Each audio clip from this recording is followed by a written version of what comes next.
Lighting effects are an underused but great way to add a lot of personality to your worlds in Shaper, and in this video I'm going to show you the different techniques you can use.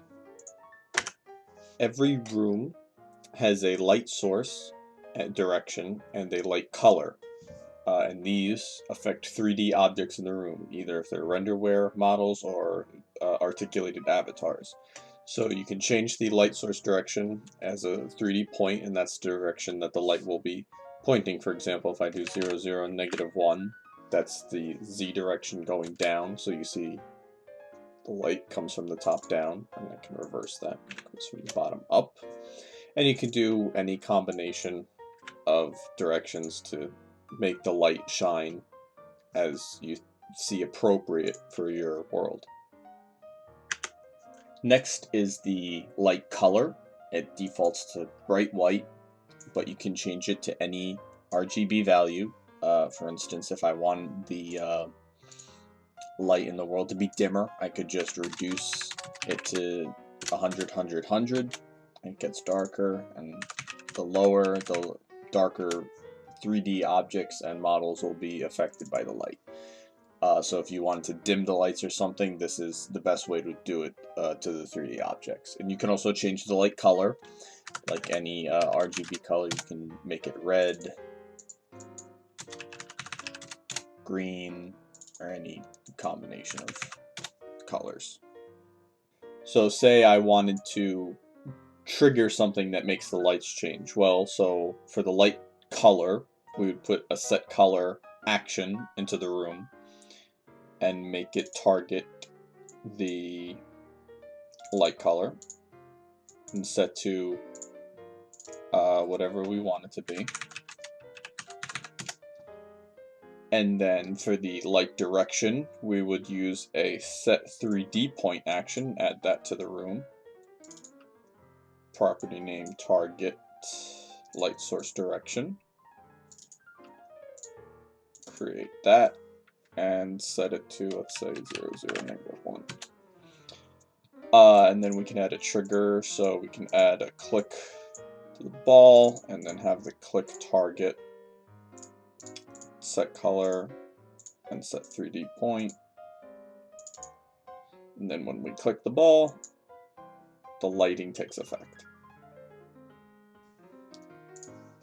Now you may notice that the walls weren't affected by all of our light change, and that's because flat textures and holograms aren't affected by these. So unless your world is made completely out of 3D objects, which it's probably not, you're gonna have to do some other stuff to affect probably the walls mostly.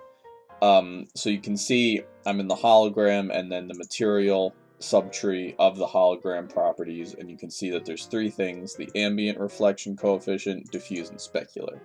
And you can change these to make holograms and world textures dimmer or brighter. So say I want to dim the lights of this whole room. It's a bit of work, but you can do it through worlds entirely. So what you can do, first what I like to do is I rename the material of the textures that I want to affect, because it's easier than writing down material 461 or whatever number that world generates for this. So let's say this is wall 1, and we'll do it for this one too. Wall 2.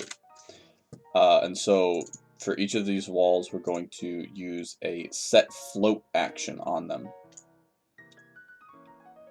And the thing is, we're not going to be, see, the target right now is set to the north wall. We don't want it to be the north wall. We want it to be the north wall's material. So we're going to scroll down to where I put wall 1.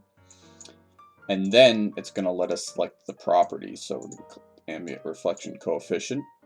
And it's going to set it to a lower value because we're going to dim lights. And then we're going to do the same thing to the other wall.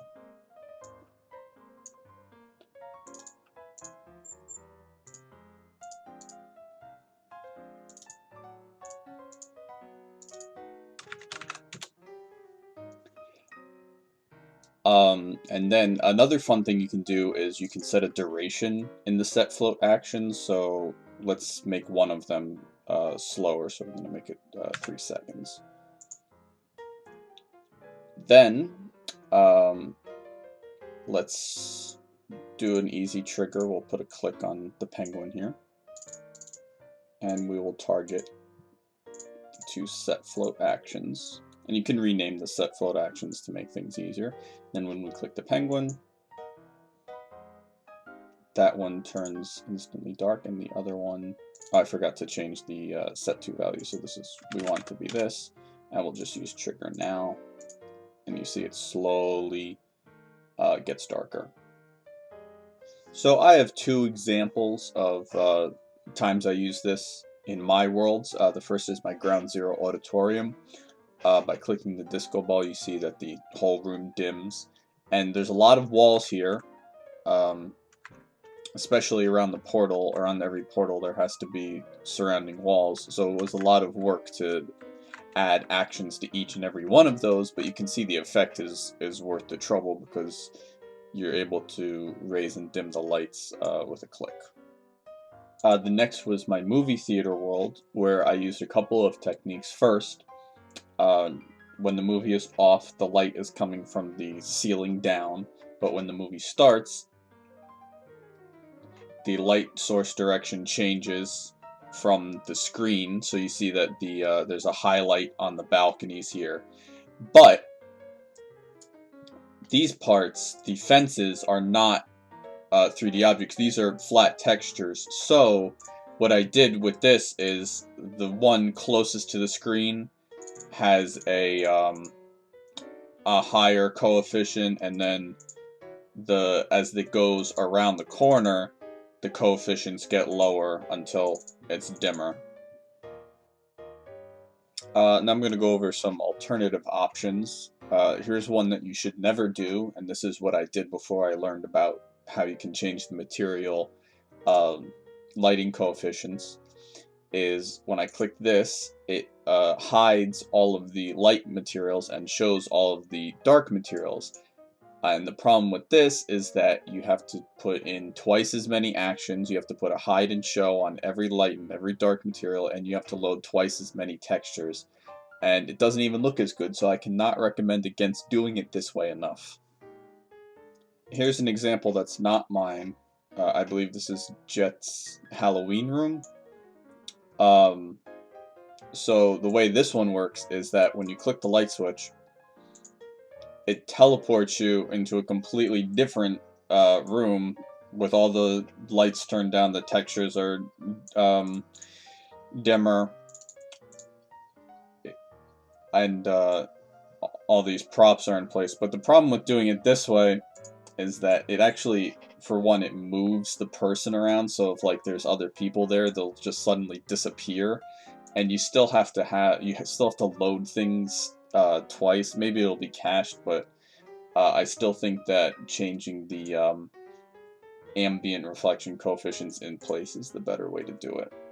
The last thing I want to talk about is these beams of light, and this isn't lighting in particular, but it's just a neat way to make an effect in your worlds. And all this is an RWX model cone that I set the opacity to really low, so you can see through most of it, but it's just bright white, so it looks like a beam of light emanating from these spotlights and street lamps. And that's also what I did to create the reflections of the disco ball in the auditorium.